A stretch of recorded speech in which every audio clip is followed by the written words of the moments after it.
ፍጽም ሰላም ክህልወና ኩልን ዝግዚአብሔር አምላኽና ንልምና ኣለና ወጎይታና እግዚአብሔር ኩሉ ትሕዛቦን ጎይታና አምላኽናን መድሓናን ኢየሱስ ክርስቶስ ልዕሊ ኩሉ ግብርን ምእንቲ ኩሉ ግብርን ኣብ ውሽጢ ኩሉ ግብርን ነመስግነካ ኣለና ስለሰወርካናን ዝረዳእካናን ዝሓለኻናን ናባኻውን ስለዘቕረብካናን ተቐበልካናን ስለዘቆብካናን ዘፅናዕካናን ክሳዕ ሰዓት እዚኣ ስለ ዘብፅሕካና ነመስግነካ ኣለና ወጎይታ ይቅር በለልና ወመፍቀሪ ሰብ ስለዝንልምነካ ኣለና ካብ ምሕረትካ እውን ንደሊ ኣለና ነዛ ቅዱስ ስዕለ እዚኣን ኩሉ ዘመን ሂወትና ንኣኻ ብምፍራቅ ብፍፅም ሰላም ክንፍፅም ሃበና ኩሉ ቅንዓትን ኩሉ መከራን ሕቦን ጎሪ ዝኾነ ኩሉ ግብሪ ሰይጣን ምክሪ ክፉኣት ሰባትን ምልዓል ፀላን ወጎይታ ካባይ ኣርሕ ካብ ኩሉ ህዝብካ እውን ኣርሕ ካብ ዙርያ ዝቅዱስ ካብ ዙርያ ብዘት ዘለናዮ ቦታ እውን ኣርሕ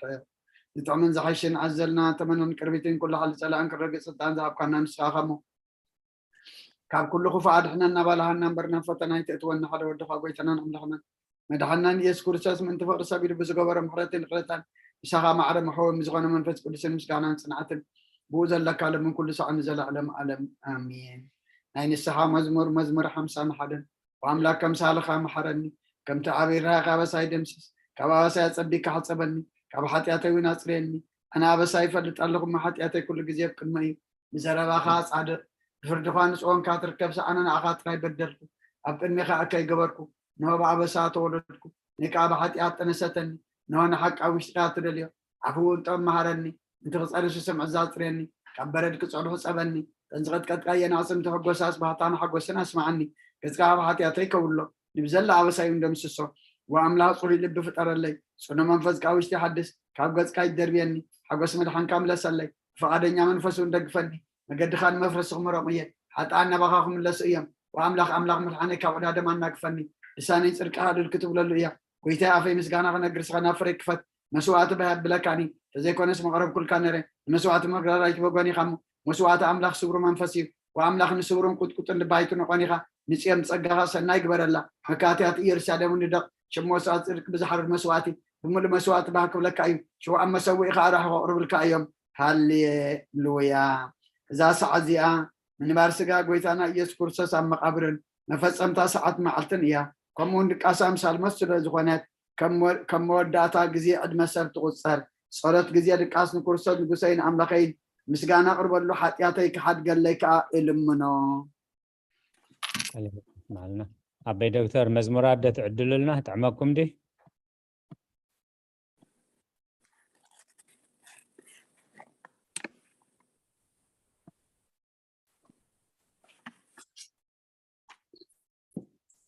الراي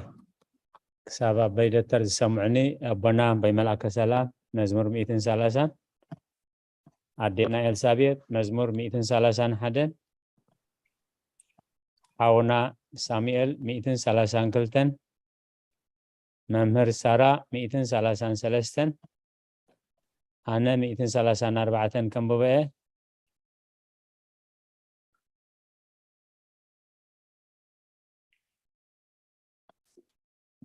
دكتور سقاب 137 أبونا بملاك سلام 138 أدينا إلزابيت 141 دكتور سقاب 140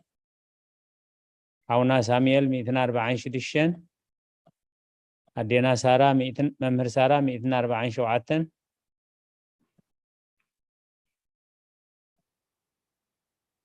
مزمور 148 هللويا نእግዚአብሔር ካብ ሰማያት አመስግንዎ ኣብ አርያም አመስግንዎ ኩልኩም መላእክቱ አመስግንዎ ብዘለኹም ሰራዊቱ አመስግንዎ አትን ፀሐይን ወርሕን አመስግንዎ አትን ብርሃት ከዋኽብቲ አመስግንዎ አቱም ናይ ሰማያትን ኣብ ልዕሊ ሰማያት ዘለኹም ማያትን አመስግንዎ ንሱ አዚዙ ተፈጢሮም የሞሞ ንስም እግዚአብሔር የመስግንዎ ንዘላለም ዓለም አቆሞም ዘይሐልፍ ሕግ ከአሃቦም ንእግዚአብሔር ካብ ምድሪ አመስግንዎ አቱን ገበላት ባህርን ማዓመቁን ኩልኩም አቱም ሓውን በረድን አሳሒታን ግመን ቃሉ ተስልጥ ህቦብላን አቱም አኽራንን ኮረቢትን ኩልኩም ፈረይታ አዋምን ጽሕድታትን ኩልኩም አራዊትን ኩላትኩም እንስሳ ለመም ትብሉን ነፈርት አዕዋፍን ነገስታት ምድርን ኩላትኩም አሕዛብን መሳፍንትን ኩላትኩም ፈረድቲ ምድርን አጓዝን ጎራዙትን ዓበይቲ ምስናእሹ سمو بين العلي وقرمو قبل على سماين مدرني مو نسم እግዚአብሔር يمسجنو نهزبون قرنا على سلازي كلهم قدسانو دك اسرائيل تزقربو حزبي يمسجنلو هاليلويا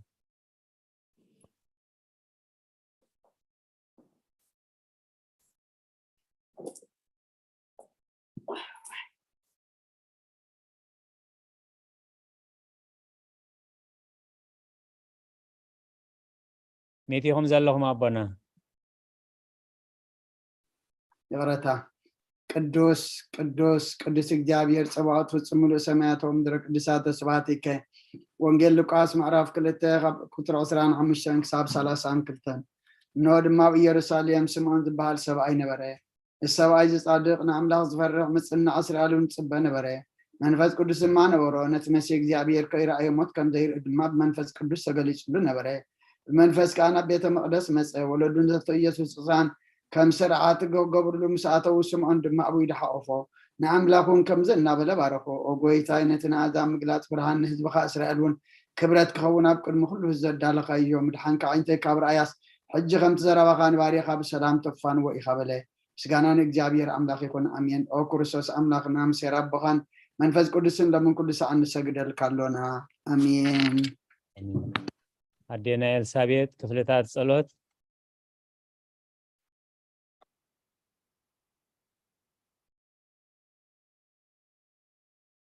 ሜቲ خنزلخنا አዴና ኤልሳቤጥ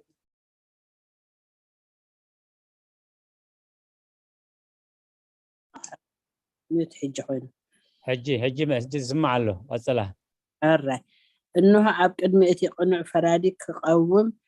تدالي عليه اتي امغغاي حلف عدمي نخنانين نفردن بقوع سلازخونه ببزحي حاتياتي رعدن انقطقطن عليه ግን ከነሰ ገና ኣብ መሬት ነብሪ ካብ ሃለኽስ ተነስሒ ምክንያቱ መሬት ኣብ መቃብር ኣይውድሶን እዩ ኣብ ሞት ከዓ ዝዝክሮ የልቦን ኣብ ገሃነም እውን ዘመስግኖ የልቦን እሞ ካብ ደቃስ ትህኪት ተንሲእኪ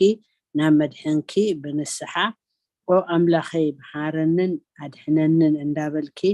ተማሕፀኒ ስብሃት ንኣብን ወልድን መንፈስ ቅዱስን ይኹን ሓደ ኣምላኽ ኣሜን አሜን ሓውና ሳሙኤል መዋዕል ሰብ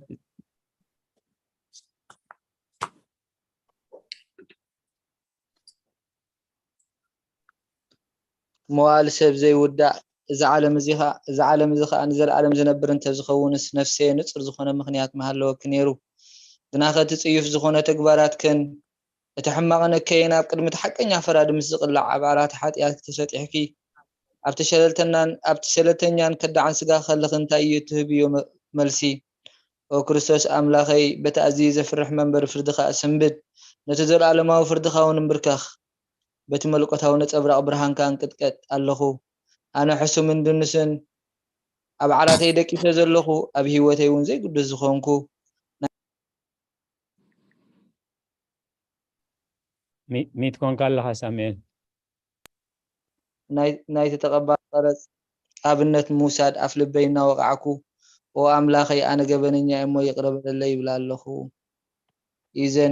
يزني وزلفني ولا عالم امين امين قال هيوت يسمع لنا ممهر ساره ونصحت دنجل ربنا ونصحت دنجل نباريخي تقلطف صلال رديت كي زرقحي نتي أفلنا كمعبر زقامة الكفو حسابات كاباي أرهقيو نتاهننت نفسي بكنتنت أزيو حالوات أطرفيو واللومو نابسلوت النقاهن أبركسيا مخنياتو نصفي صلاة كآليتن مهرتت لمن علايت عدني قدمن جهوات نبسين أملاقين بيتا يسوس كريستوس تسفاي قال هيوت يسمع لنا يارو وقويتا بزالي تزيان عمه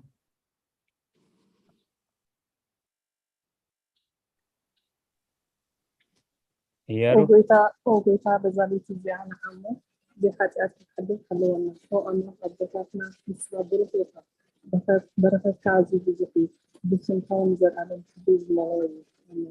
وقويتا كنت أبغى تنتمي زرنا مختلف كمان أي تكلون أحد تبيع الله ንስኻ ኣብዮን ምግቢ ትህበን ኣምላኽና መድሓኒና ተስፋ ፍላወስና ምግቢ ወጌታ ንስኻ ኢኻ ኣብዚ sorry ተስፋ ፍላወስና ልጅት ማለት ወጌታ ንስኻ ኢኻ ከዛ ዓደት እዚ ዘርኣረም ተክለና ተእኩበና ኣሜን ወጌታ ብረክን ካሎ ስብሕን ሃራይ ወጌታ ብረክን ካሎ ሓቂነት ካረጃኒ ወጌታ ብረክን ካሎ ስብሕን አብረሃዶ ወጌታ ንፍረትን ዘርኣረም ይመስል ወጌታ ንዓይን ክባር ኢትካ ተወለዶን ኣወለዶን ቀቢስ በዝሕንካ ኣይትንፀገኒ ወጌታ ንዓኻ በዲለ ሞት ተሓረኒ ንነፍሲ ኣድሕናን እናበልኩ ፅቡቅ ኣለኹ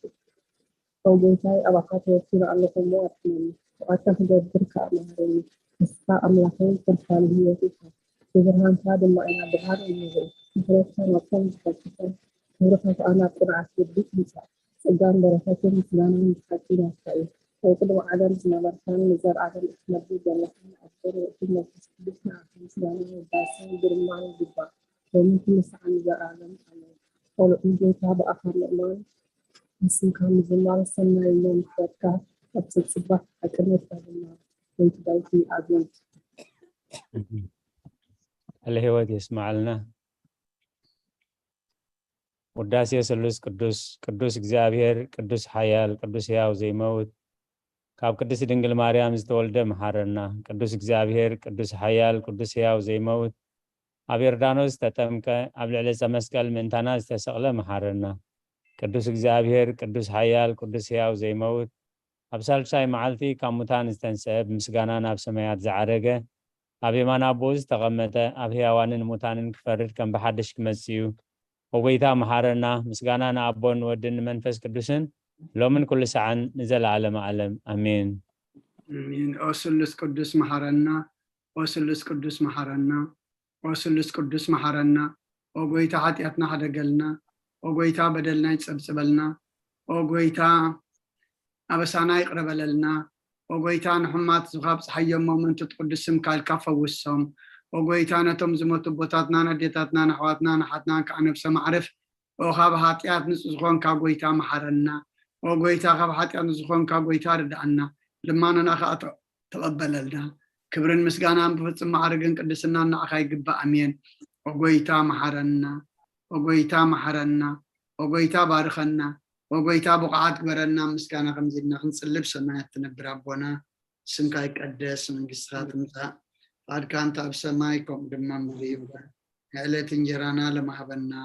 ሕና ንዝበደሉና በደሎም ከም ዝሓደግናሎም በደልና ነብሰና እንደገልና ካብ ክፉ ኣድሕነና እምበር ኣብ ፈተና ይትእትወና መንግስትን ሓይልን ክብርን ዘለዓለም ናትካ ኢማ ኣሜን ወዝቴ ማርያም ብናይ ቅዱስ ገብርኤል መልኣክ ሰላምታ ሰላም ለክልኹ ሕልናኸ ድንግል ኢኺ ብስጋኺ እውን ድንግል ኢኺ ኣደ እግዚኣብሔር ፀባዖት ጎይታ ሰራዊት ሰላም ለክልኹ ንስኺ ካብ ኣንስቲ ብርክቲ ኢኺ ፍረ ከርስኹም ብሩኽ እዩ ኦ ምልእተ ጸጋ እግዚኣብሔር ምሳኺ እዩ ኦ ፍስሕቲ ደስ ይበልኪ ኃጢአትና ክሰርየልና ናብ ፍቱ ወድኺ ኢየሱስ ክርስቶስ ምእንታና ምሕረት ለምንልና ኣሜን ኣዴና ኤልሳቤጥ ምስጋና ንቅድስቲ ድንግል ማርያም ወይ ክንደይ ዳ ትነውሕ ኢኻ ድሕሪያ ዘላ ድኽበክን እሞ ሳተሓትር ሕራይ መምህር ሳራ ምስጋና ንቅድስቲ ድንግል ማርያም ንኣኻትኩም ከየዶም ጌርኩም እንዳበልኩ እየኩም ዳሓ ናየዶም ጌርና ኔዴና ጥዑም ኦ ቅድስት ምልዕተ ጸጋ ኩሉ ግዜ ድንግል ዝኾንኪ ወላዲተ ኣምላክ ኣደ ክርስቶስ ሰላም ንብለኪ ምእንቲ ኃጢአትና ክሃድገልና ናብ ፍቕሪ ወድኺ ጸሎትና ኣድርግልና ንሐቀኛ ብርሃን ኢየሱስ ክርስቶስ ኣምላኽና ዝወለድክልና ቅድስት ድንግል ሰላም ንብለኪ ንኃጢአት ነፍስና ሃዲጉ ክምህረና ናብ ጎይታ ለምንልና ኦ ቅድስት ድንግል ማርያም ወላዲተ ኣምላክ ንዘድሊ ሰብ እሙን እምንቲ ኣማላዲት ናብ ወድኺ ኢየሱስ ክርስቶስ ብህድገት ኃጢአት ክጽግወና ለምንልና ኦ ናይ ሓቂ ንግስቲ ድንግል ሰላም ንብለኪ ኦ ኣማኑኤል ኣምላኽና ዝወለድክልና ኩርዓት ዘርእና ሰላምታ ነቕርበልኪ ኦ ድንግል ብጎይታና ኢየሱስ ክርስቶስ ዝተኣመነት ኣማላዲት ኃጢአትና ምእንቲ ክሃድገልና ተዘከርና መእተዊ ጸሎተ ሃይማኖት ኣዴና ኤልሳቤጥ ኦ ኣደ ሓቀኛ ብርሃን ነኽብረኪ ኦ ቅድስቲ ድንግል ወላዲት ኣምላኽ